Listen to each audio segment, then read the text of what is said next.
Leitura complementar. Patriarcas e Profetas. Capítulo 30. O Tabernáculo e os seus serviços. Foi comunicada a Moisés, enquanto se achava no monte com Deus, esta ordem: E me farão um santuário, e habitarei no meio deles. E foram dadas instruções completas para a construção do tabernáculo. Em virtude de sua apostasia, os israelitas ficaram despojados da bênção da presença divina e por algum tempo impossibilitaram a ereção de um santuário para Deus entre eles. Mas, depois de novamente haverem sido recebidos no favor do céu, o grande chefe procedeu à execução da ordem divina. Homens escolhidos foram especialmente dotados por Deus de habilidade e sabedoria para a construção do sagrado edifício.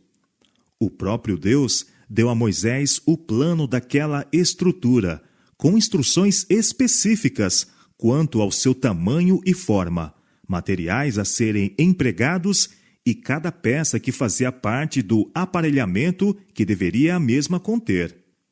Os lugares santos, feitos à mão, deveriam ser figura do verdadeiro, figuras das coisas que estão no céu. Uma representação em miniatura do templo celestial, onde Cristo, nosso grande sumo sacerdote, depois de oferecer sua vida em sacrifício, ministraria em prol do pecador. Deus expôs perante Moisés, no monte, um aspecto do santuário celestial e mandou-lhe fazer todas as coisas de acordo com o modelo a ele mostrado. Todas estas instruções foram cuidadosamente registradas por Moisés, que as comunicou aos chefes do povo. Para a edificação do santuário, grandes e dispendiosos preparativos eram necessários. Grande quantidade dos materiais mais preciosos e caros era exigida. Todavia, o Senhor apenas aceitava ofertas voluntárias. De todo homem cujo coração se mover voluntariamente, dele tomareis a minha oferta. Êxodo capítulo 25, verso 2. Foi a ordem divina, repetida por Moisés à congregação. A devoção a Deus e o espírito de sacrifício eram os primeiros requisitos ao preparar-se uma morada para o Altíssimo. Todo o povo correspondeu unanimemente. E veio todo o homem, a quem o seu coração moveu, e todo aquele cujo espírito voluntariamente o excitou, e trouxeram a oferta alçada ao Senhor para a obra da tenda da congregação, e para todo o seu serviço, e para os vestidos santos. E assim vieram homens e mulheres, todos dispostos de coração. Trouxeram fivelas e pendentes, e anéis e braceletes, todo o vaso de ouro, e todo homem oferecia oferta de ouro ao Senhor. Êxodo capítulo 35, versos 21 e 22. E todo homem que se achou com azul, e púrpura, e carmesim, e linho fino, e pelos de cabra, e peles de carneiro, tintas de vermelho, e peles de teixugos, os trazia. Todo aquele que oferecia oferta alçada de prata ou de metal, a trazia por oferta alçada ao Senhor. E todo aquele que se achava com madeira de cetim, a trazia para toda a obra do serviço. E todas as mulheres, sábias de coração, fiavam com as suas mãos e traziam o fiado, o azul e a púrpura, o carmesim e o linho fino. E todas as mulheres, cujo coração as moveu em sabedoria, fiavam os pelos das cabras. E os príncipes traziam pedras sardônicas e pedras de engastes para o éfode e para o peitoral, e especiarias e azeite para a luminária, e para o óleo da unção, e para o incenso aromático. Êxodo capítulo 35, versos 23 a 28. Enquanto a construção do santuário estava em andamento, o povo, velhos e jovens, homens, mulheres e crianças, continuou a trazer suas ofertas, até que aqueles que tinham a seu cargo o trabalho acharam que tinham suficiente, e mesmo mais do que se poderia usar. E Moisés fez com que se proclamasse por todo o acampamento: nenhum homem nem mulher faça mais obra alguma para oferta alçada do santuário. Assim o povo foi proibido de trazer mais. Êxodo capítulo 36, verso 6. As murmurações dos israelitas e as visitações dos juízos de Deus por causa de seus pecados estão registradas como advertência às gerações posteriores. E sua devoção, zelo e liberalidade são um exemplo digno de imitação. Todos os que amam o culto a Deus e prezam as bênçãos de sua santa presença manifestarão o mesmo espírito de sacrifício ao preparar-se uma casa onde ele possa encontrar-se com eles. Desejarão trazer ao Senhor uma oferta do melhor que possuem. Uma casa construída para Deus não deve ser deixada em dívida, pois desta maneira ele é desonrado. Uma porção suficiente para realizar o trabalho deve ser dada livremente, a fim de que os operários digam, como fizeram os construtores do tabernáculo: não tragais mais ofertas. O tabernáculo foi construído de tal maneira que podia ser todo desmontado e levado com os israelitas em todas as suas jornadas. Era, portanto, pequeno, não tendo mais de 20 metros de comprimento e 6 de largura e altura. Contudo, era uma estrutura magnificente. A madeira empregada para a edificação e seu aparelhamento era a acácia, menos sujeita a arruinar-se do que qualquer outra que se podia obter no Sinai. As paredes consistiam em tábuas verticais, colocadas em encaixes de prata, e mantidas firmemente por colunas e barras que as ligavam. E todas estavam cobertas de ouro, dando ao edifício a aparência de ouro maciço. O teto era formado de 4 jogos de cortinas, sendo a mais interior de linho fino torcido, e azul, púrpura e carmesim, com querubins as farás de obra esmerada. As outras 3 eram, respectivamente, de pelo de cabras, pele de carneiro tingida de vermelho e pele de texugo, dispostas de tal maneira que proporcionavam proteção completa.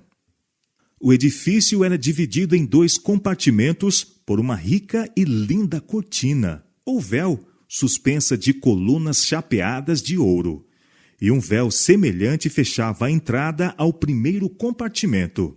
Estes véus, como a cobertura interior que formava o teto, eram das mais belas cores, azul, púrpura e escarlata, lindamente dispostas, ao mesmo tempo que trabalhadas a fios de ouro e prata. Havia neles querubins para representarem a hóstia angélica, que se achava em conexão com o trabalho do santuário celestial, e são espíritos ministradores ao povo de Deus na terra.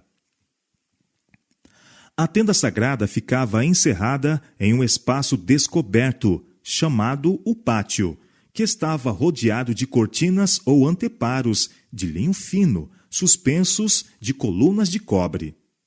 A entrada para este recinto ficava na extremidade oriental. Era fechado com cortinas de custoso material e bela confecção, se bem que inferiores às do santuário.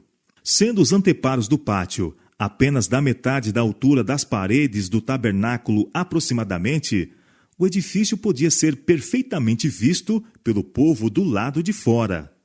No pátio, e bem perto da entrada, achava-se o altar de cobre para as ofertas queimadas, ou holocaustos. Sobre este altar eram consumidos todos os sacrifícios feitos com fogo ao Senhor, e as suas pontas eram aspergidas com sangue expiatório.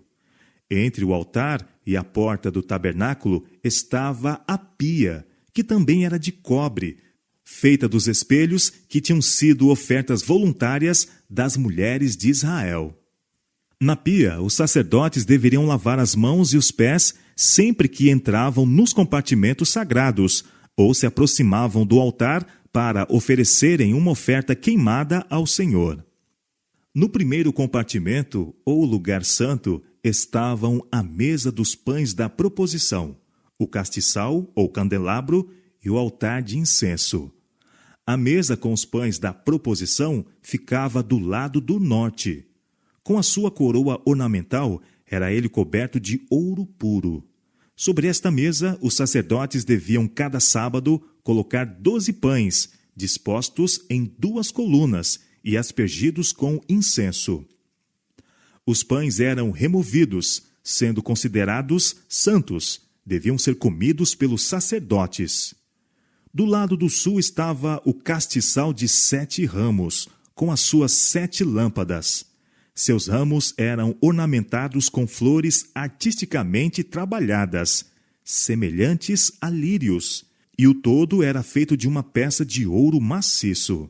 Não havendo janelas no tabernáculo, nunca ficavam apagadas todas as lâmpadas a um tempo, mas espargiam sua luz dia e noite.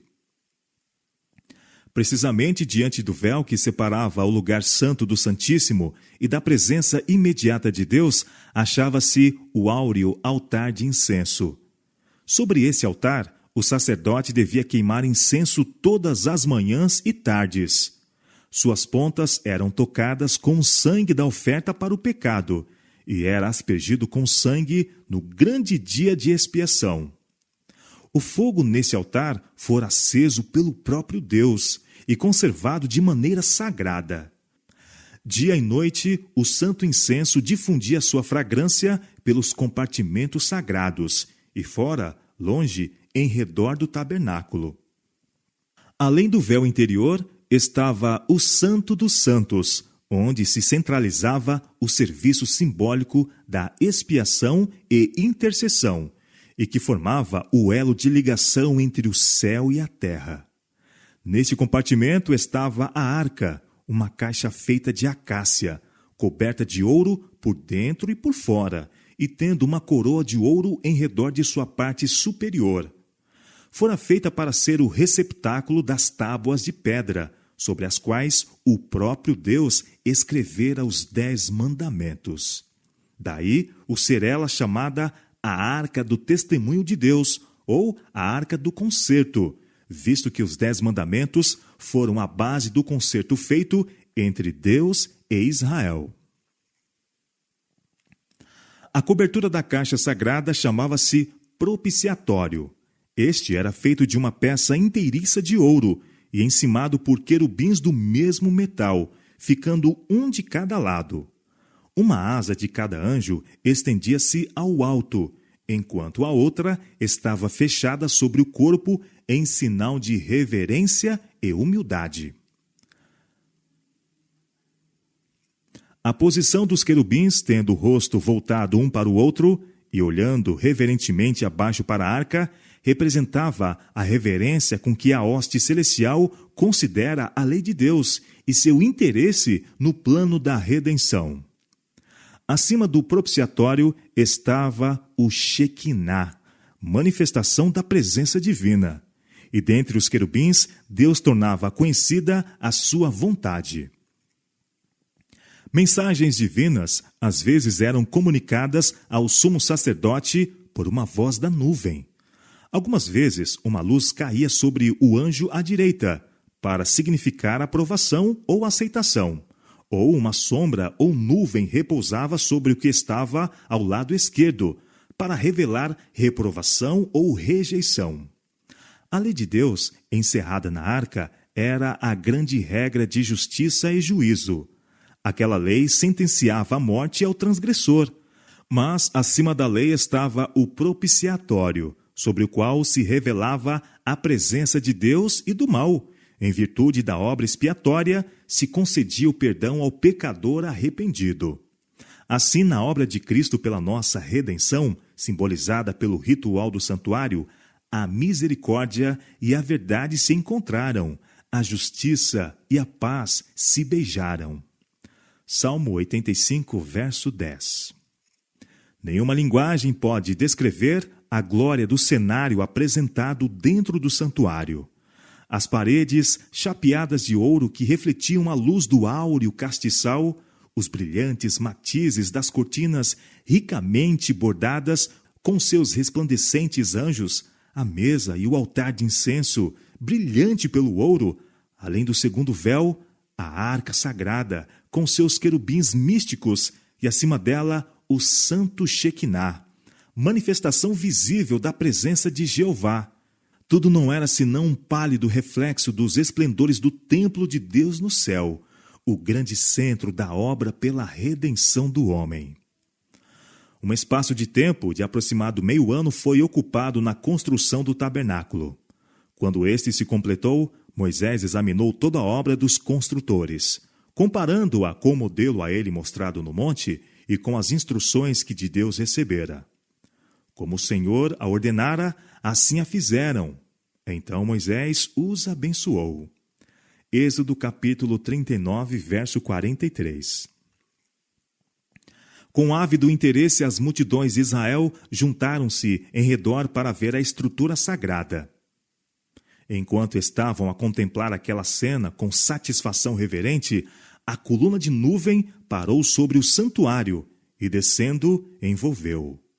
E a glória do Senhor encheu o tabernáculo. Êxodo capítulo 40, verso 34. Houve uma revelação da majestade divina, e por algum tempo, mesmo Moisés não pôde entrar ali. Com profunda emoção, o povo viu a indicação de que a obra de suas mãos fora aceita.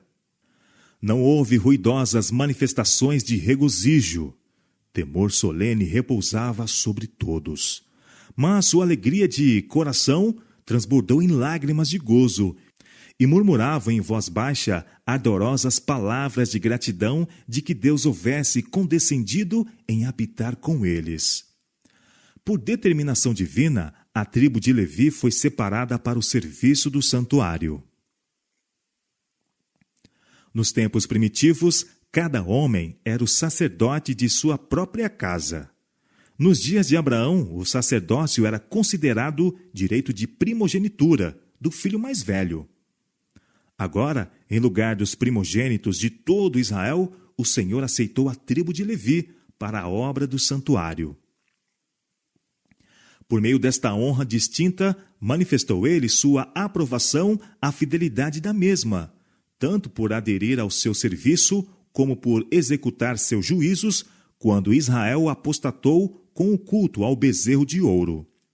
O sacerdócio, todavia, ficou restrito à família de Arão. A estes seus filhos somente permitia-se ministrar perante o Senhor. O resto da tribo estava encarregada do cuidado do tabernáculo e de seu aparelhamento, e deveria auxiliar os sacerdotes em seu ministério, mas não deveria sacrificar, queimar incenso ou ver as coisas sagradas antes que estivessem cobertas. De acordo com as suas funções, foi indicada ao sacerdote uma veste especial. Farás vestidos santos a Arão, teu irmão, para glória e ornamento. Foi a instrução divina a Moisés. A veste do sacerdote comum era de linho alvo e tecida em uma só peça.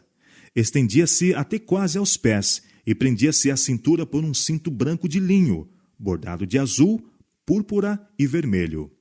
Um turbante de linho ou mitra completava seu traje exterior. A Moisés, perante a sarça ardente, foi determinado que tirasse as sandálias, porque a terra em que estava era santa. Semelhantemente, os sacerdotes não deveriam entrar no santuário com sapatos nos pés. Partículas de pó que a eles se apegavam profanariam o lugar santo. Deviam deixar os sapatos no pátio antes de entrarem no santuário, e também lavar tanto as mãos como os pés antes de ministrarem no tabernáculo ou no altar dos holocaustos. Desta maneira, ensinava-se constantemente a lição de que toda a contaminação deveria ser removida daqueles que se aproximavam da presença de Deus. As vestes do sumo sacerdote eram de custoso material e de bela confecção, em conformidade com sua elevada posição. em acréscimo ao traje de linho do sacerdote comum, usava uma vestimenta de azul, também tecida em uma única peça.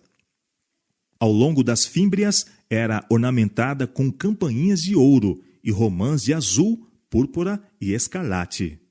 Por sobre isto estava o éfode, uma vestidura mais curta, de ouro, azul, púrpura, escarlate e branco. Era preso por um cinto das mesmas cores, belamente trabalhado.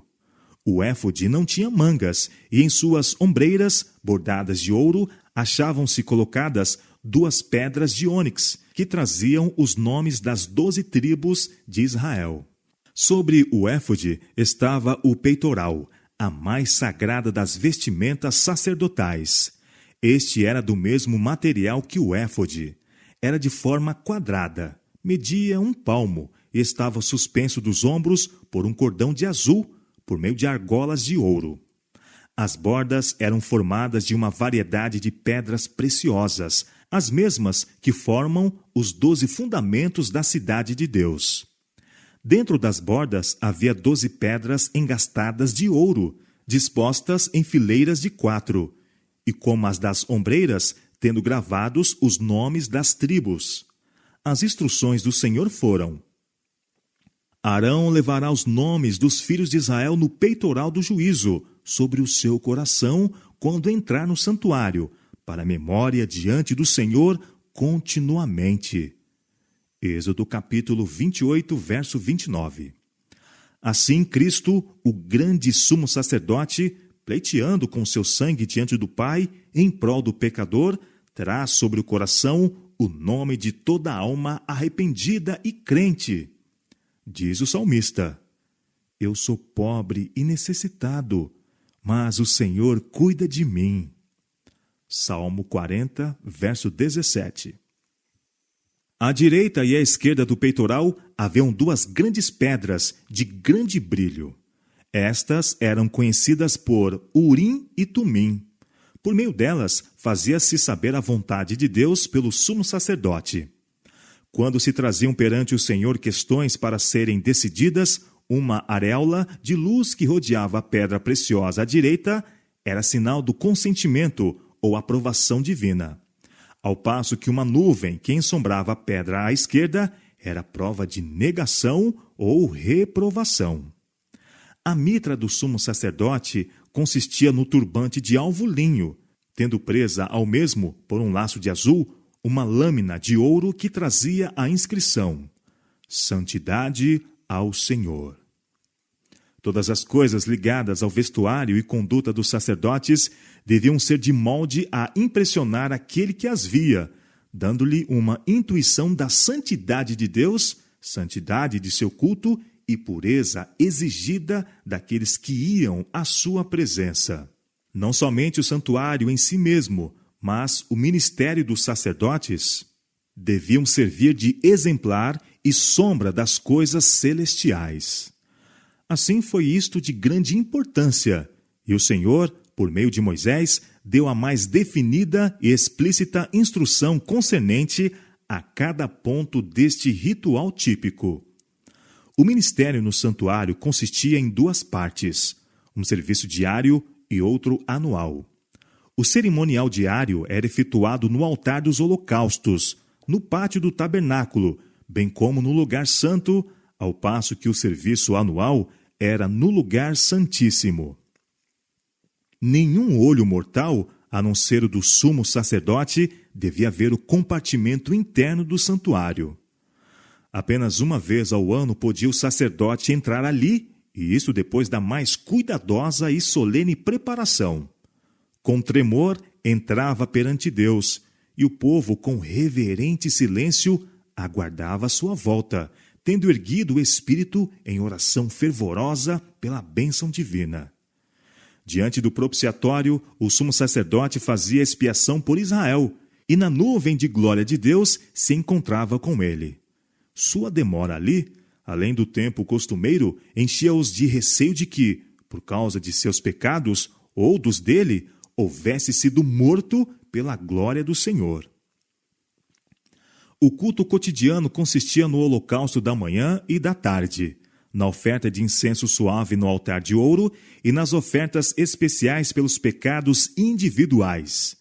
E também havia ofertas para os sábados, luas novas e solenidades especiais.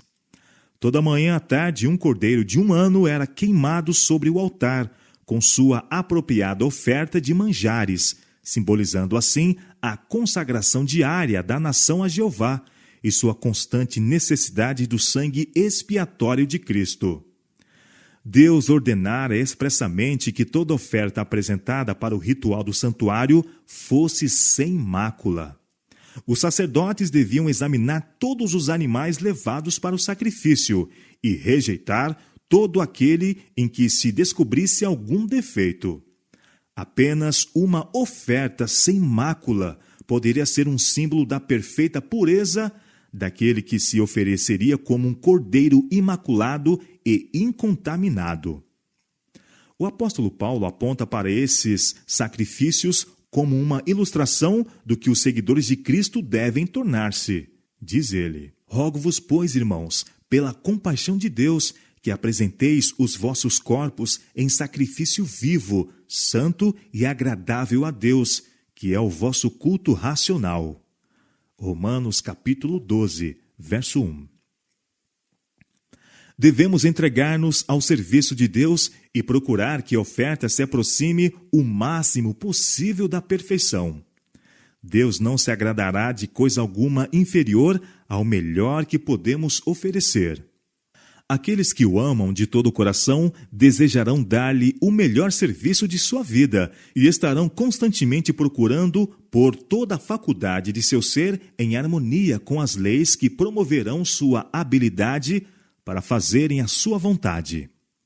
Na oferta do incenso, o sacerdote era levado mais diretamente à presença de Deus do que em qualquer outro ato do ministério diário. Como o véu interno do santuário não se estendia até ao alto do edifício, a glória de Deus, manifestada por cima do propiciatório, era parcialmente visível no primeiro compartimento. Quando o sacerdote oferecia incenso perante o Senhor, olhava em direção à arca, e subindo a nuvem de incenso, a glória divina descia sobre o propiciatório e enchia o lugar santíssimo, e muitas vezes ambos os compartimentos, de tal maneira que o sumo sacerdote era obrigado a afastar-se para a porta do santuário. Como naquele cerimonial típico, o sacerdote olhava pela fé ao propiciatório que não podia ver. Assim, o povo de Deus deve hoje dirigir suas orações a Cristo, seu grande sumo sacerdote, que, invisível aos olhos humanos, pleiteia em seu favor no santuário celestial.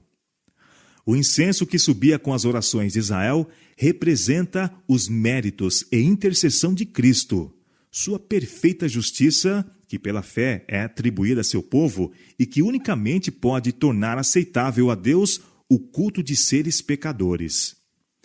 Diante do véu do lugar santíssimo estava um altar de intercessão perpétua. Diante do lugar santo, um altar de expiação contínua. Pelo sangue e pelo incenso deveriam aproximar-se de Deus, símbolos aqueles que apontam para o grande mediador, por intermédio de quem os pecadores podem aproximar-se de Jeová e por meio de quem unicamente a misericórdia e a salvação podem ser concedidas à alma arrependida e crente. Quando os sacerdotes, pela manhã e à tardinha, entravam no lugar santo à hora do incenso, o sacrifício diário estava pronto para ser oferecido sobre o altar, fora, no pátio. Esta era uma ocasião de intenso interesse para os adoradores que se reuniam junto ao tabernáculo. Antes de entrarem à presença de Deus pelo ministério do sacerdote, deviam empenhar-se em ardoroso exame de coração e confissão de pecado. Uniam-se em oração silenciosa, com o rosto voltado para o lugar santo. Assim acendiam suas petições com a nuvem de incenso, enquanto a fé se apoderava dos méritos do Salvador prometido, prefigurado pelo sacrifício expiatório. As horas designadas para o sacrifício da manhã e da tardinha eram consideradas sagradas, e por toda a nação judaica vieram a ser observadas como um tempo reservado para a adoração. E quando em tempos posteriores os judeus foram espalhados como cativos em países distantes, ainda naquela hora designada, voltava o rosto para Jerusalém e proferiam suas petições ao Deus de Israel. Neste costume têm os cristãos um exemplo para a oração da manhã e da noite. Conquanto Deus condene um mero ciclo de cerimônias, sem o espírito de adoração, olha com grande prazer aqueles que o amam, prostrando-se de manhã e à noite, a fim de buscar o perdão dos pecados cometidos e apresentar seus pedidos de bênçãos necessitadas.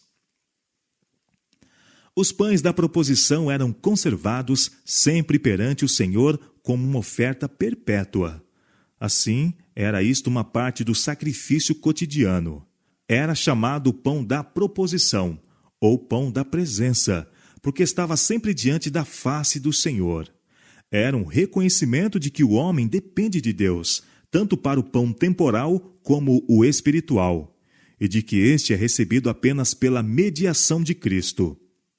Deus alimentara Israel no deserto com o pão do céu, e ainda dependiam eles de sua munificência, tanto para o pão temporal como para as bênçãos espirituais.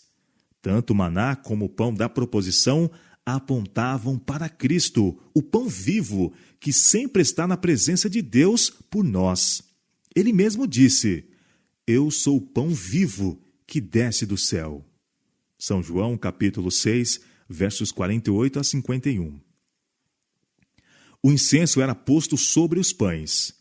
Quando o pão era retirado cada sábado para ser substituído por outro, fresco, o incenso era queimado sobre o altar em memória perante Deus. A parte mais importante do ministério diário era o serviço efetuado em prol do indivíduo. O pecador arrependido trazia sua oferta à porta do tabernáculo e, colocando a mão sobre a cabeça da vítima, confessava seus pecados, transferindo-os, assim, figuradamente de si para o sacrifício inocente. Pela sua própria mão era então morto o animal, e o sangue era levado pelo sacerdote ao lugar santo e aspergido diante do véu, atrás do qual estava a arca que continha a lei que o pecador transgredira. Por esta cerimônia, mediante o sangue, o pecado era figuradamente transferido para o santuário. Em alguns casos, o sangue não era levado ao lugar santo, mas a carne deveria então ser comida pelo sacerdote, conforme instruiu Moisés aos filhos de Arão, dizendo: O Senhor a deu a vós, para que levasseis a iniquidade da congregação. Levítico capítulo 10, verso 17. Ambas as cerimônias simbolizavam semelhantemente a transferência do pecado do penitente para o santuário.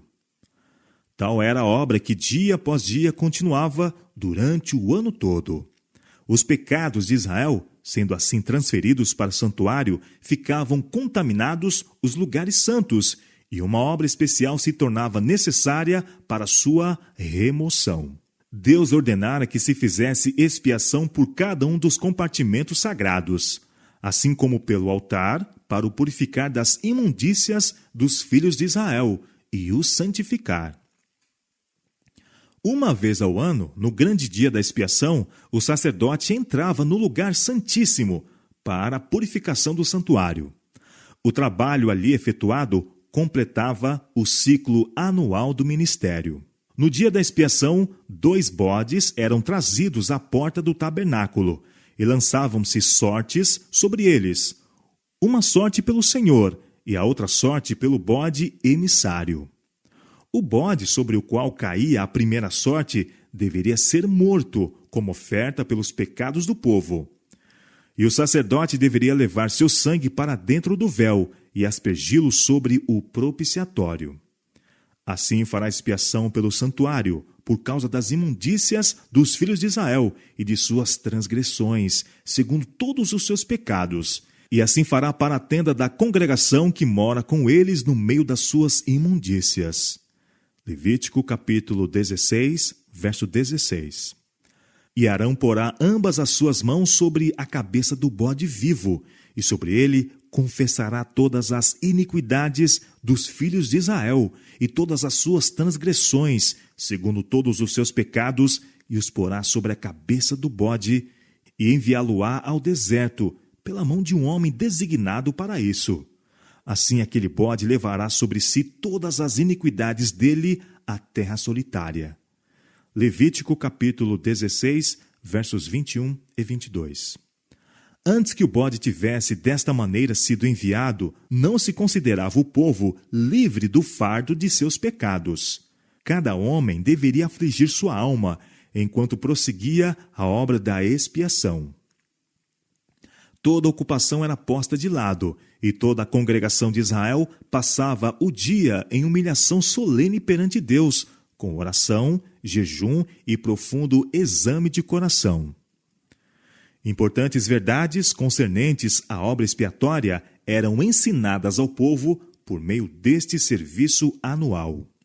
Nas ofertas para o pecado apresentadas durante o ano, havia sido aceito um substituto em lugar do pecador. Mas o sangue da vítima não fizera completa expiação pelo pecado. Apenas provera o meio pelo qual este fora transferido para o santuário. Pela oferta de sangue, o pecador reconhecia a autoridade da lei, confessava a culpa de sua transgressão e exprimia sua fé naquele que tiraria o pecado do mundo. Mas não estava inteiramente livre da condenação da lei. No dia da expiação, o sumo sacerdote, havendo tomado uma oferta para a congregação, ia ao lugar santíssimo com o sangue e o aspergia sobre o propiciatório, em cima das tábuas da lei.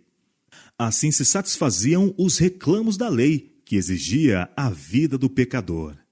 Então, em seu caráter de mediador, o sacerdote tomava sobre si os pecados e, saindo do santuário, levava consigo o fardo das culpas de Israel. À porta do tabernáculo, colocava as mãos sobre a cabeça do bode emissário e confessava sobre ele todas as iniquidades dos filhos de Israel e todas as suas transgressões, segundo todos os seus pecados, pondo-a sobre a cabeça do bode. E assim como o bode que levava esses pecados era enviado dali, tais pecados, juntamente com o bode, eram considerados separados do povo para sempre. Este era o cerimonial efetuado como exemplar e sombra das coisas celestiais. Como foi declarado, o santuário terrestre fora construído por Moisés, conforme o modelo a ele mostrado no monte. Era uma figura para o tempo então presente, no qual se ofereceriam tanto dons como sacrifícios. Seus 2 lugares santos eram figuras das coisas que estão no céu. Cristo, nosso grande sumo sacerdote, é ministro do santuário e do verdadeiro tabernáculo, o qual o Senhor fundou e não o homem. Sendo em visão concedida a João uma vista do templo de Deus no céu, contemplou ele ali 7 lâmpadas de fogo que ardiam diante do trono. Viu um anjo tendo um incensário de ouro, e foi-lhe dado muito incenso para o pôr com as orações de todos os santos sobre o altar de ouro que está diante do trono. Apocalipse capítulo 4, verso 5 e Apocalipse capítulo 8, verso 3. Com isto, permitiu-se ao profeta ver o primeiro compartimento do santuário celestial. E viu ali as 7 lâmpadas de fogo e o altar de ouro, representados pelo castiçal de ouro e o altar de incenso no santuário terrestre. Novamente, abriu-se no céu o templo de Deus, e ele olhou para dentro do véu interno, no Santo dos Santos. Ali viu a arca do seu concerto, representada pelo escrino sagrado construído por Moisés a fim de conter a lei de Deus. Moisés fizera o santuário terrestre, segundo o modelo que tinha visto. Paulo declara que o tabernáculo e todos os vasos do ministério, quando se acharam completos, eram figuras das coisas que estão no céu. E João diz que viu o santuário no céu.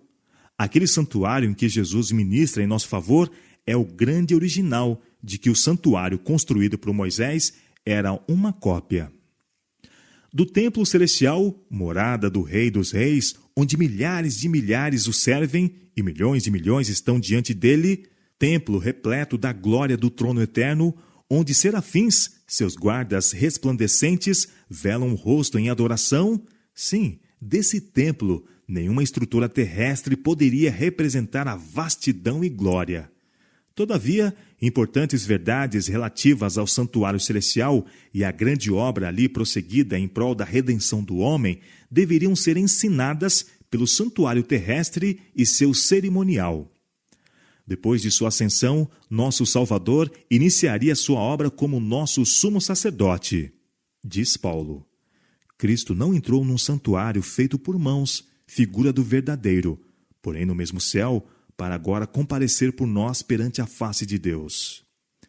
Hebreus capítulo 9, verso 24. Assim como o ministério de Cristo devia consistir em duas grandes divisões, ocupada cada uma delas um período de tempo e tendo um lugar distinto no santuário celeste, semelhantemente, o ministério típico consistia em duas divisões, o serviço diário e o anual, e a cada um deles era dedicado um compartimento do tabernáculo. Assim como Cristo, por ocasião de sua ascensão, compareceu à presença de Deus a fim de pleitear com seu sangue em favor dos crentes arrependidos, assim o sacerdote, no ministério diário, aspergia o sangue do sacrifício no lugar santo, em favor do pecador. O sangue de Cristo, ao mesmo tempo que livraria da condenação da lei o pecador arrependido, não cancelaria o pecado. Este ficaria registrado no santuário até a expiação final. Assim, no serviço típico, o sangue da oferta pelo pecado removia do penitente o pecado, mas esse permanecia no santuário até ao dia da expiação. No grande dia da paga final, os mortos devem ser julgados pelas coisas que estavam escritas nos livros, segundo as suas obras. Apocalipse, capítulo 20, verso 12.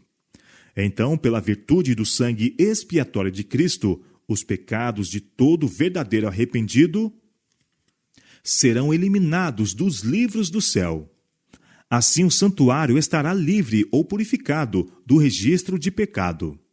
No tipo, esta grande obra de expiação ou cancelamento de pecados era representada pelos serviços do dia da expiação, a saber, pela purificação do santuário terrestre, o qual se realizava pela remoção dos pecados com que ele ficara contaminado, remoção efetuada pela virtude do sangue da oferta para o pecado. Assim como na expiação final, os pecados dos verdadeiros arrependidos serão apagados dos registros do céu, para não mais serem lembrados nem virem à mente, assim no serviço típico eram levados ao deserto, para serem separados da congregação. Visto que Satanás é o originador do pecado, o instigador direto de todos os pecados que ocasionaram a morte do Filho de Deus, exige a justiça que Satanás sofra a punição final. A obra de Cristo para a redenção dos homens e purificação do universo da contaminação do pecado encerrar-se-á pela remoção dos pecados do santuário celestial e deposição dos mesmos sobre Satanás, que arrostará a pena final. Assim, no serviço típico, o ciclo anual do ministério encerrava-se com a purificação do santuário e confissão dos pecados sobre a cabeça do bode emissário. Em tais condições, no ministério do tabernáculo e do templo que mais tarde tomou seu lugar, ensinavam-se ao povo cada dia as grandes verdades relativas à morte e ministério de Cristo, e uma vez ao ano sua mente era transportada para os acontecimentos finais do grande conflito entre Cristo e Satanás, e para a final purificação do universo de pecado e pecadores.